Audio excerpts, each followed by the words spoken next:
এখন আমারটা ভবনে এসেছি আর আমাদের একটা রুম দিয়েছে, তো রুমটা বেশ ভালোই। ঢোকার পর এখানে একটা বেড আর এখানে একটা ওয়ার্ড্রপ আছে, আর এখানেও একটা বেড। ওয়ার্ড্রপটা দেখে ভালোই,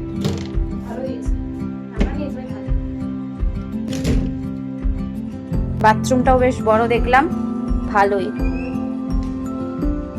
এটাও ক্লিন।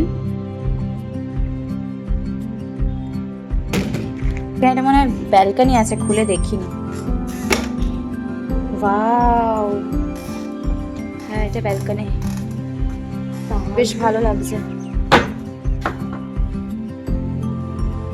বেশ, আমরা এখান থেকে হেঁটে আসলাম, তো ওটাই দেখা গেল ব্যালকনি থেকেই। দেখুন মন্দিরটা, কিন্তু সবই ভালো, কিন্তু আমাদের এখানে এই রুমের কোনো লাইট পাখা জ্বলছে না, শুধু একমাত্র বাথরুমের লাইটটা জ্বলছে। তো ওই জন্য সব আমার ফ্রেন্ডসরা গেছে কমপ্লেন করতে, বলতে।